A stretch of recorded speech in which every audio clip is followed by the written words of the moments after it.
keep an eye. Oba kitegedde bw'omuwa bondi eno kitegeeza alina okudda ng'omanya nti yakoze eki. Oba you can still monitor him. Definitely, that's what I'm saying. You keep a watch. But in your case, you were not detained, right? I was not detained. So they acted professionally. They acted professionally. Kubanga, I was not a suspect. I was just assisting in what? Investigations.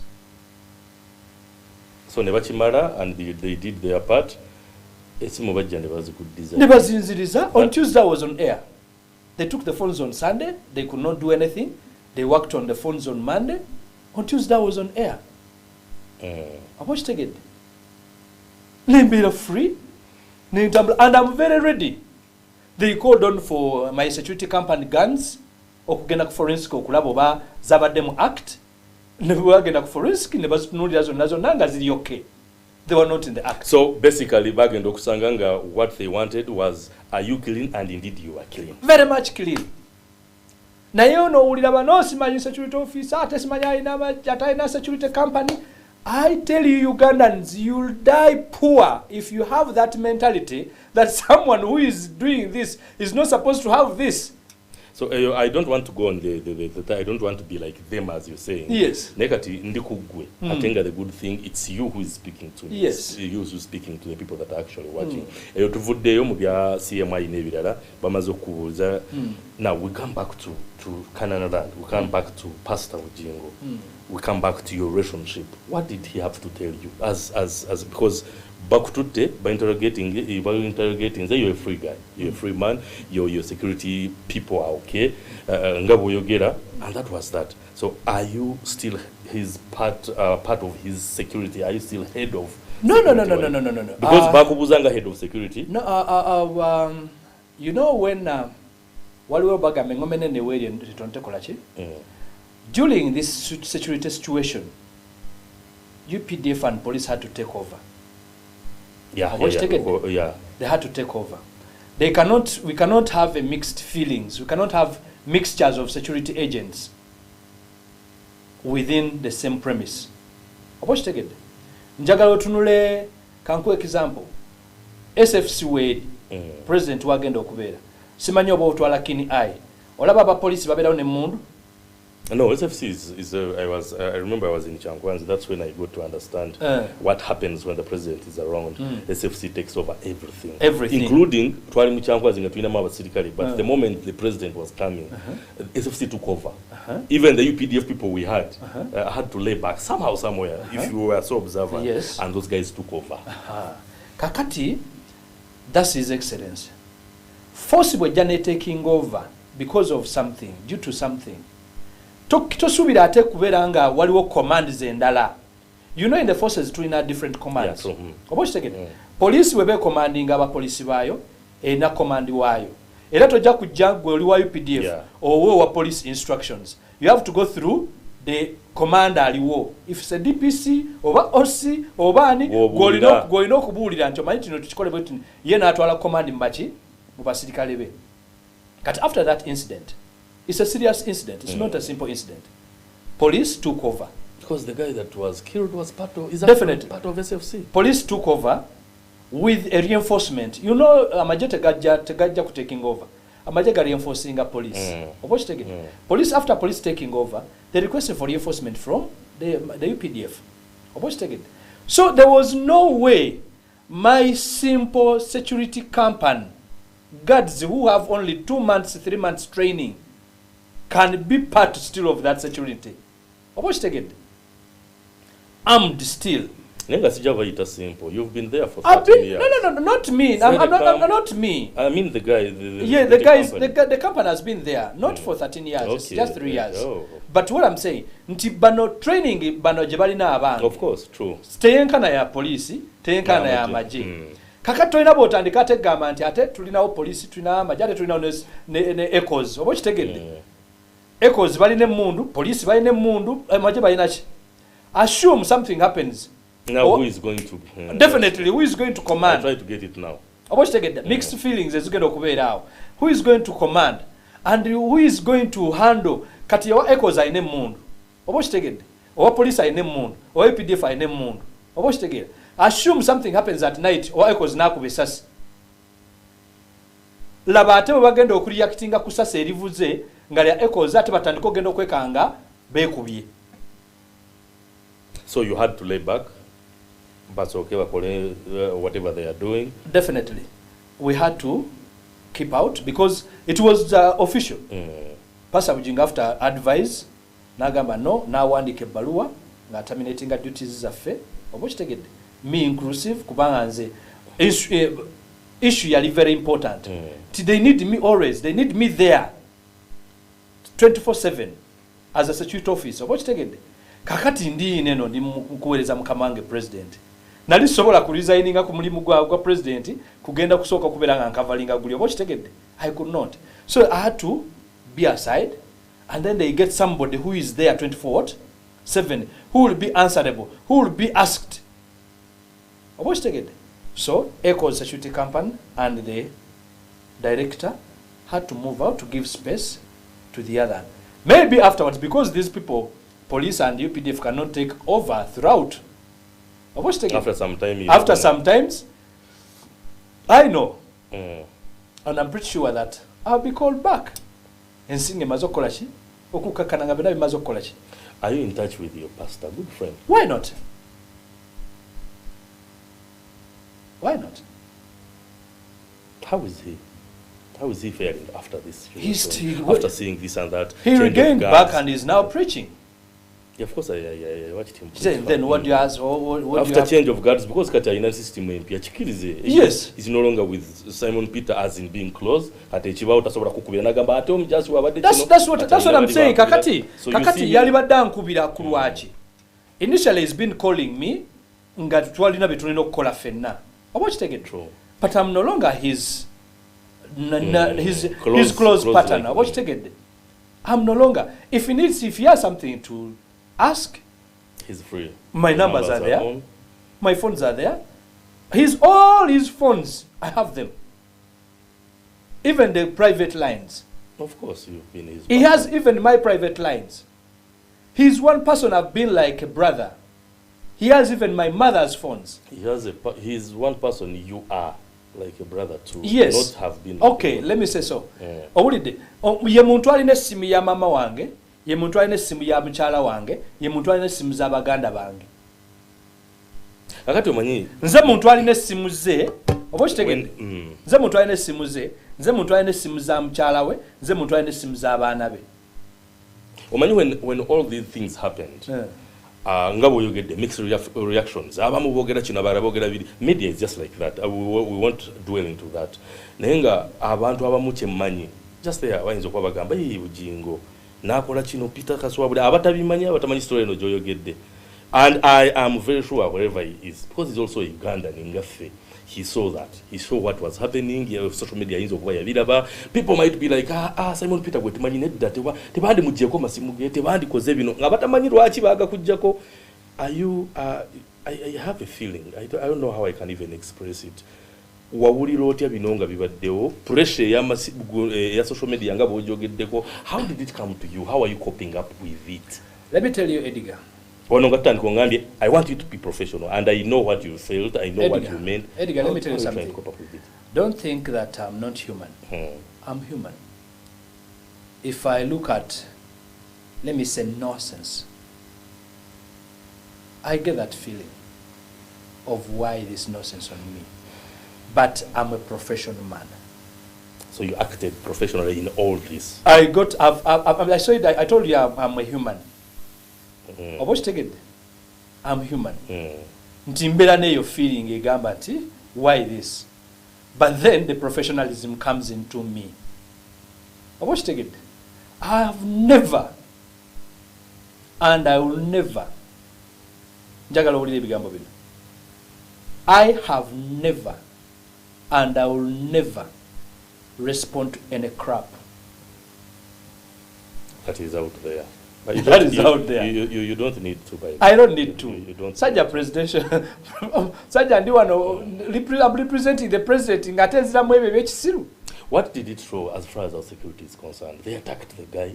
Of course, I won't say one of your friends, good friends, Ngabo Yogede, died in that saga at the beginning of this very year, at a time when we had security almost all over, at 31st and all these days, at a time when we were expecting visitors like we have right now. Bible yegamba abana ba Mukama be bayitwa ne Sitaani yakola ki yasembereramu awo ndowooza nkuzzeemu nti byonna byonna sobola okubikola naye nga waliyo ne Sitaani byakola ki bya planning.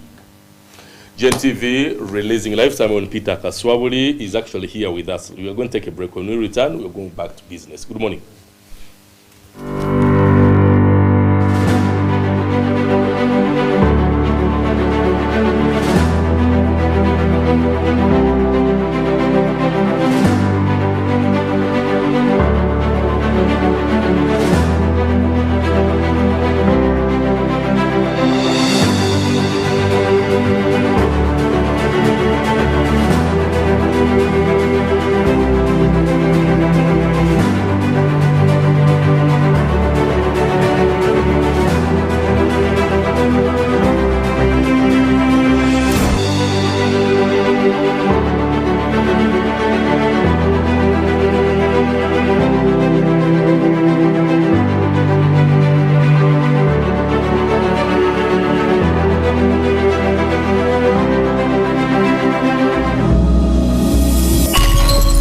This is GNTV, releasing life.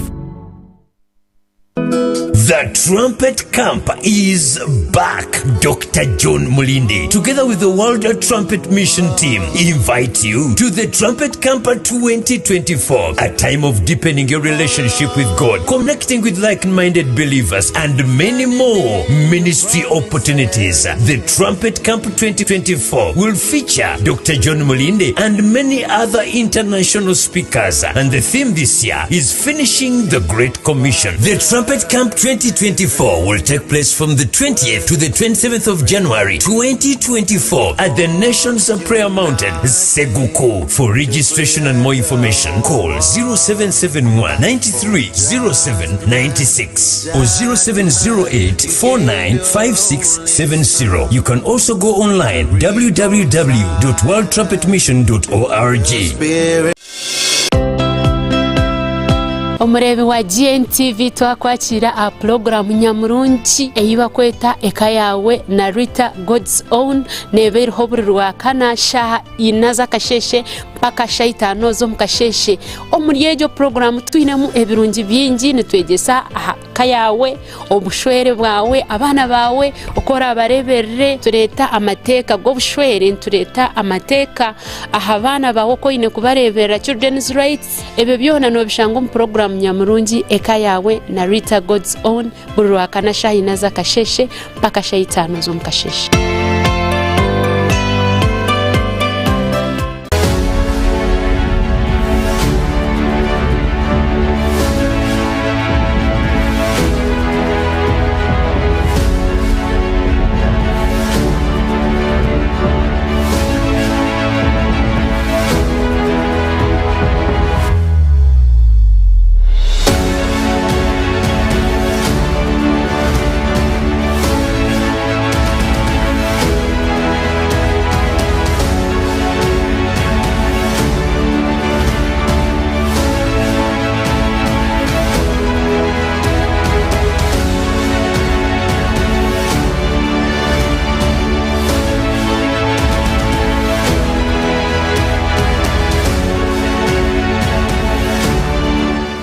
If you can to bring it here, you just sickness can never handle you. Because you reach somewhere and you hear what is enough. And you say, no.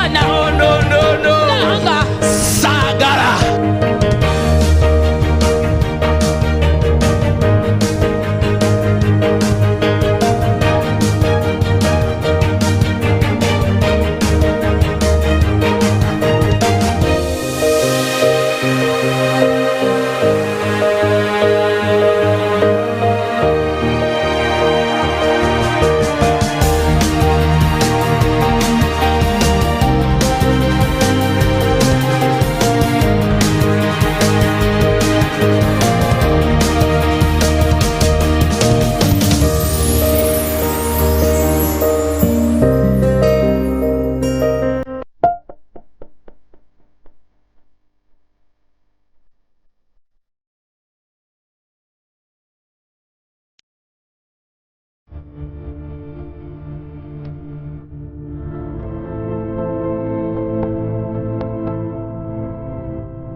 Bakweto. Banyata Kajirita. Kajirita? Musawo. Bakweto? Kajirita. Amazina gawo. Wilberforce lebo mu kamera ya GNTV. Basa yenda kwagara. Boda boda chama zambwira cyo muri bwizwera. Nase myaka 25. Na Teka yechinde ture. On GNTV.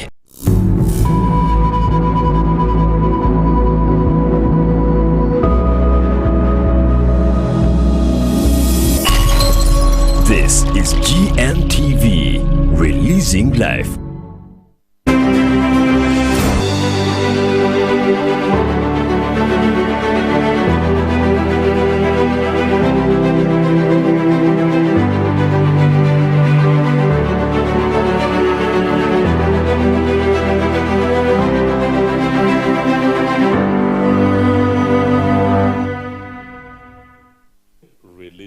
EDGAR AKAMPA nikusimira chimeni nkwebaza hotspot ebiro byokwezi ni 18 okwezi kokubanza omwaka gwe 2024 we bale kubayo minywano witu Simon Peter Kaswabuli the deputy RDC for Mbarara district tuina hakashekerizo batuzo kwenda kuganira nshonga zitari zimwe na zimwe omakuru gatabonire. I want my producer to first give us that photo there. On a very sad note, niyongera kugamba kandi kubamanyisa ku Honorable Cecilia Barbara Atim Ogwar wabinji bakumanya ka Cecilia Ogwar yabasa kurwo magara gense giye elizoba kashekerizoba. This has been actually the woman member of parliament for Dokoro district. And it's so unfortunate. Of course, details are going to follow later. And she has died at the age of 77. Cecilia Ogwar was born on 12th June in 1946. Yes, Honorable Cecilia Barbara Atim Ogwar, the woman member of parliament for Dokoro district, Gomagara Genseji Akasheshe Kerizoba, and details will be following later on. May her soul rest in peace.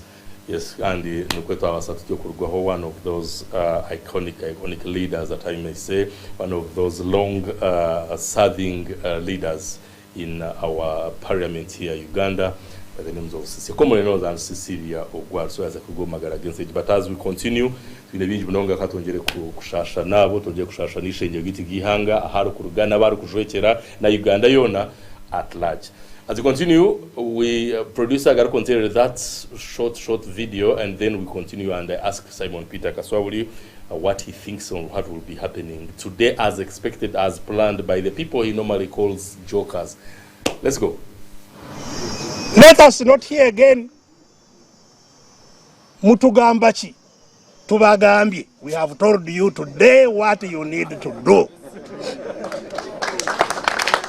You are not going to do it alone. We are going to do it together. We are going to do it together. On Thursday, we shall be out there. We shall be out there. You will not be alone. And how much power do they have to stop us? How many homes can they surround? So if they surround the Honorable Chaguranyi's home, don't even go there. You go to do what you need to do, and they will be forced to come. The way to free anybody they encircle is to do what you need to do. They will have to run away from where they are encircling. How many homes can they encircle? Nze sagala kulonza lonza ndi wano kuba kumamu muliro kwekalakasa. Tuli wano febe mulaba mpozi ngomu kufa vudeyo nabyegane tuli wano bakumamu muliro kwekyanga.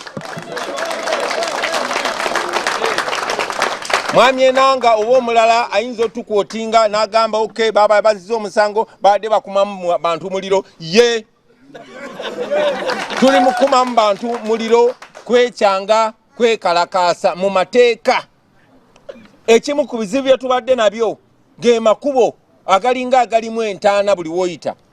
Tubasaba amakubo ago mutandikire okwekalakasa mu ddeme. Asobola ky'osobola okukola mu kkubo eryo kikolemu. Oba osimba mu kitooke oba okola mu ki eryo ddembe eryo constitution etukkiriza okwekalakasa mu ddembe. Bannange mwekalakase. TV releasing live. Thank you very much, my producer.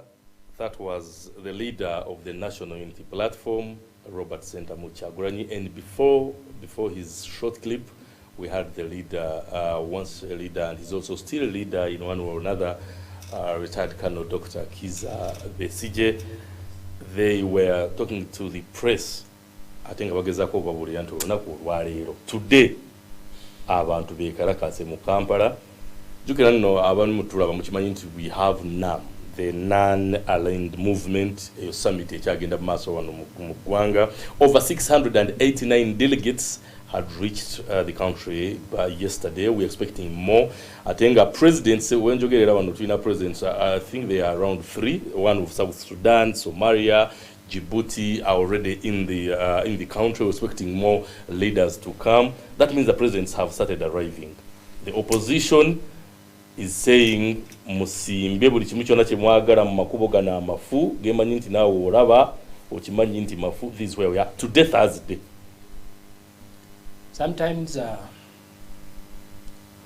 ninawe ntuula nembeera nengamba wow, Bobby is my friend. Ekyo wakingambako Kyagulanyi Senta mu mukwano gwange. Nze nkulidde mu Kisenyi e Kampala, Bobby akulidde Kamwokya.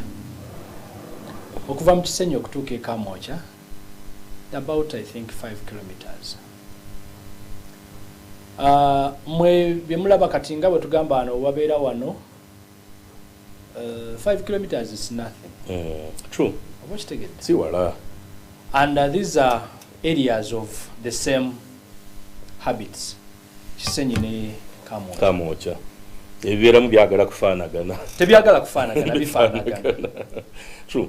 Kati twabeeranga n'emipiira Kisenyi versus Kamwokya, Kisenyi versus Naggulu, Kisenyi versus Bwayise, Kisenyi versus Katwe. Twalina balivers bagundi baffe balivers baffe bali beekatwe kuba Kisenyi ne Katwe just luguudo lulikola ki lwe lwawula. Kati ng'oluusi ate osanga n'abasambi abamu basambiddeko eno ate nga basambiddeko eno kati ne tulwana olwabaki olw'abasambi okucriss-crossinga. So that's how I came to know Bobby. Nenzija the only kati nkubulira ebintu byemmanyi mu ggwanga era wonteeka n'otabeeramu na doubt. I know how to organize an event. Bw'oba oyagala event y'okugyorganizinga ngamba bugambi nti mpa title ya event ompe naawe n'okubeera ebirala obindekere. Nze nja gikolera promo, nja gikolera buli kimu, then ne ku venue bw'onaatuuka ojja kusanga have really organized the event. And security, that one is true. That's something that I know. Part of it, I know. Kakati onmala bwe tukula Bobby atandika okuyimba. Oba okitegedde Bobby bw'ayimba ntandika okubeera event organizer. Laba ate bwe twesanga jjukira Bobby oyo yaliko ku lifeguard. Yeah, true. Nga promoter wa lifeguard. Kati ate nze nkolera Maristops ye promoting a lifeguard okumala emyaka 8 nga Bobby's ye agent waayo. Oba okitegedde ye brand waayo. Mwekuumenga. Nze na promotinga campe wa Hildamani ne mwekuumenga nga tuli Maristop. So kati nkulaga closeness y'omuntu gwenkola ki. I was the promotions person of lifeguard and the brand person of lifeguard is Bobby Wine. For 8 solid years. Kakati bwe nkuga nti mukwano gwange mumanyi mukwano gwange. Kati mpulira bubinga alina ebintu emu byakola. But what I came to know. Ngali mkogera ku makuba amabi. Oh, no. Okwogera ku makuba amabi is his right. Naye okugamba nti mbakunga mwekalakasi. Awo walabyemu ekishama. The statement. Yagambye akunga abantu bajje. The statement yokka yekola ki. Oyinza okubeera nga ebintu bwe byokola birungi nenge endeta gy'obikola mu ki. Yoleta muyembi. Kyamu n'obudde. Oba okitegedde? Simon Peter inagundi. N'obudde ate. This is the time mule. No. Ayagala bajje. No. Let me show you something. You might bring your issue. It might be okay. Negogiretedde obudde bwali mukatugambe omusajja ali mukungubaga. Kate gwe ngomuletera kadi yambaga. Is that good timing? Kati awo chichi. Nedda. Naye mbaga bwebanga yanja nero jimuwa. No. Ali mukungu ba ojuwa. No. Edgar, don't make me abuse you. Nedda. Ate awo professional kiba kigenze. Mbangenze kyenkugamba kiwulire. Omusajja ali mukungubaga. Owulidde? Let us not talk about obakungubagira mukyala we oba ki oba ki oba omuntu yenna gwakungubagira ng'abadde amukwatako. Nga tagwomuleetera kadi yambaga mutwala mu masanyu. What are you trying to say? They have to wait for what now? This is their time. They are saying to ebinya babirabye leero. Nedda, this is the time they want to do it. Nedda. No. Kakati Uganda weri kati saawa eno. Maybe they want to publicize it to other countries that Uganda is in. But they've been doing it. And they can do it even without. Tuchaziza abagenyi. Butuchaza abagenyi tulina okubeeranga. Net painting agamu ku bakumo nga webale nnyo tugeza kukulaga ffe tugenda okubeera bakyamani bannamu for 5 years. Is it 5 or 3? 3 years. Oba kitegedde. Tugezako kati okulaga by the way Uganda, I thank President Yoweri Kaguta Museveni. His regime. No, his regime. Tufunya abantu. Uganda, by the way, let me tell you, some good years ago, you could tell a person from US, no mugamba, I come from Uganda, nabuza, where is Uganda? Oba kitegedde? Nga tebamanyi. Kati nga balowooza East Africa is a country. Oba kitegedde? Nga balowooza East Africa is a what? It's a country. Ngera okubeera okunyonyola omuntu Uganda entuufu. Oyina gimunyonyola it's a country within East Africa, neighboring Kenya. Because Kenya was popular. Oba kitegedde? Ate Kenya was not popular. Naye nga Nairobi International Airport eriyo nga yekola ki? Nga eri popular. Currently oyogera ku Uganda omuntu n'amanya nti ya hostinga Chogam, oba kitegedde? Ya hostinga NAM, ya hostinga G77, ya hosting kugamba omuntu n'amanya nti Uganda ekola ki? Jeri. It's because of the President of Republic of Uganda. He has pulled. He has bana barara bote tichabakoze. Mukwano go Bobby yeta ina chakoze mu promoting Uganda. Arobinze chi. Aji promoting. Capacity agitadde Aji promoting ze mumbera chi. Mu bino byagala okuleta abantu bateke ebinya. Tuteeke gundi tulage obuzina bwaffe. Why is there on that one? No. I'm not happy with the statement. Tojagadde. Sijagadde. Edgar kamalo kubulya kino. Nti ne bwoba okyaza kati kaongezeko kulaga nti ne bwoba okyaza Bishop Wawa neewuwo. Oyera olujja ne toilet notuka mangu n'ojeera n'okulaba ekintu kyonna kubanga omugenyi abeera mugeyi. Oba kitegedde? If they want to do that to expose how poor we are, there is another way of exposing it. Which other way now? Tusobofuna obuyambi. You see, they are not gwe okitute wala olinga agamba nti ekigenderero kyawo kya exposing. Definitely that's the measures nyingi okubulira government. Please through KCCA mukole ebinya muziba amakubo muteleze. My dear Edgar. Edgar kamalo kubulya kino. I don't think simanyi chichi sinabadde ngenzo okujjano nga sinamanya chichiri Kampala. Nenyi sinza ne bwembera nganze kati nga bampadde wala sisi Kampala. Mukwano gwo bulola yagambye nti they should try it at their own risk. Definitely. Anderson yabawonize bulungi. Ulide nabagamba webale nnyo balire ddala kakati ate nga singa nze RCC wa Kampala as the chairman for security. Olwaleero kwabo bonna tewaliwo yalivudde wakaawe. Besije nga wakola press conference. Yagamba nti bo akimanyi nti Kyagulanyi yakozesa Kyagulanyi naye nga naye kenyini yeyogerako bayinza omugalira waka. Naye abantu bo babeereze mbakole ki? Balage wanga tebalina ring leader. Oba bintu bino olaba security wise. Bwe manya nti Edgar balage. And by the way, let me tell you something. Edgar. Bana Uganda. Balage wanga tebalina ring leader. Bamanya. Gwe bokwata rugido bomaze. Obomaze bamanya da comedy waba n'abantu. Some of these people are comedians. No, some of these people are comedians. They are public seekers. They are public seekers. They just seek sympathy from the public. So when they see there is a loophole. But what they are talking about. Whatever they are talking about. Are the roads fine? Whatever they are talking about is right. But two things: the packaging and the timing. oyagala obawe n'engeri gye balina okukyogeramu oyagala obawe n'engeri gye balina okukiyisaamu no njagala oveyo Edgar come get your camera person move around the city oba okitegedde nga tetulina bagenyi move around the city tuuka ogambe nti kati kino ekinnya kiri wano ku muzikiti wano ku shoprite kuba shoprite awo waliwo ebinnya shoprite goyinza okuba tonayitawo naye ku shoprite awo ngoyamukalo waliwo ebinnya ebiri ku shoprite taata wange binene nga bw'okiwulira simanyi baba abizibye ennaku zino naye waliwo ebinnya ebiri baadde bagamba nti bateekemu ebitooke awo basimbemu kaakati kyenjagala okukugamba kwata is the leader now is the leader of opposition kubanga he takes the majority is the leader of opposition kwata cameras zo owulidde genda mu lunaku olulungi ennyo toyita n'abantu gwe gamba bannamawulire nti banaye mujje tutambule ku kibuga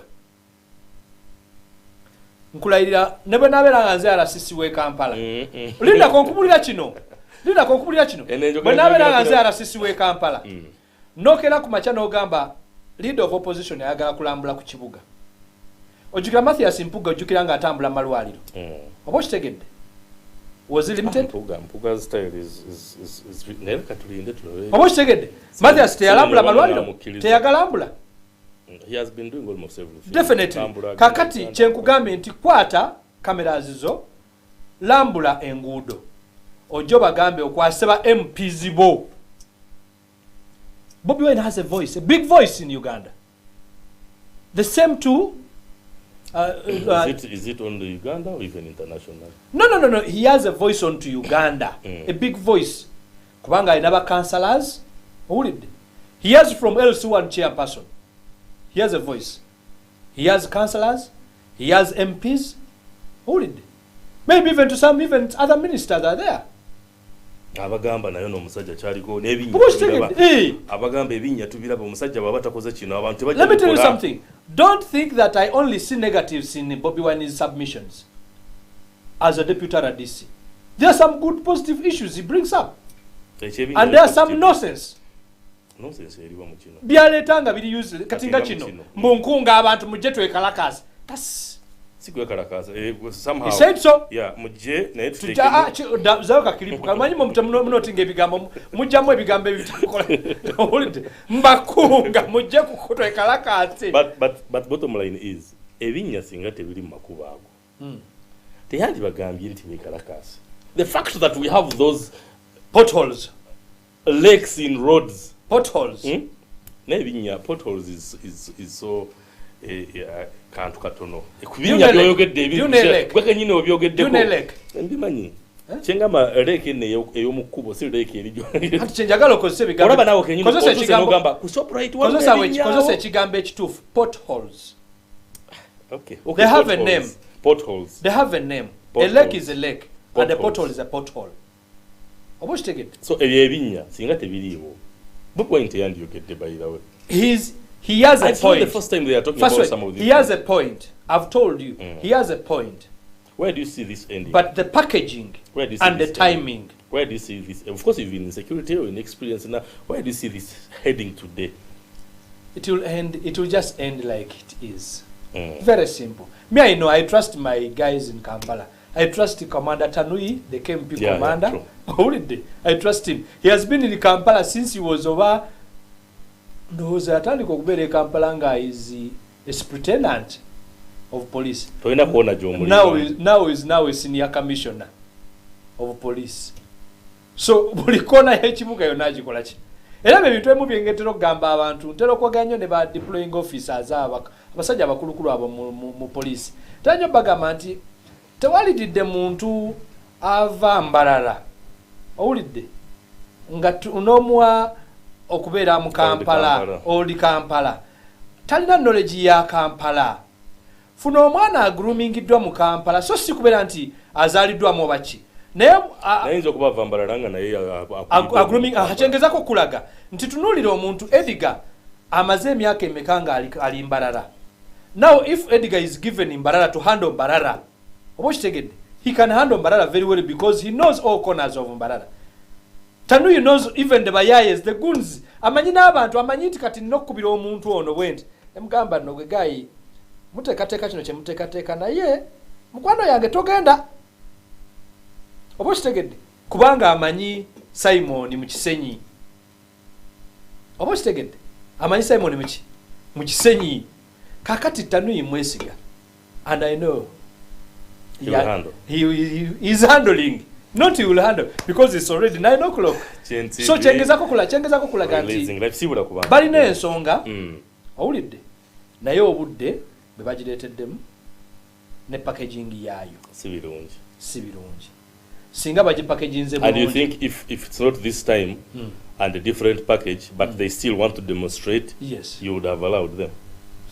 I'm one person, by the way, I'm one person who knows how to handle a demonstration. Nakola public management. Okay. Owulidde public management nzo kugamba nti omanyi nti oyagala kola kinti I want to tell people how ebinnya bino gye bikoze ki ngamba omanyi nti funa hotel bo bagala genda mu makubo bakola hotel funa hotel oba kitegedde funa hotel kwata footage wo yonna yenna kwata bannamawulirebo obagambe bagende bakapchalinga ebinnya byonna funa hotel tula mu hotel yo n'abantu bameka 10 owulidde I will police that place very well. Simon Peter yoka tukuno mwaka mpyo ina propaganda ndi muzimu nnyo sibula kuba I will police your event very well and you will not regret.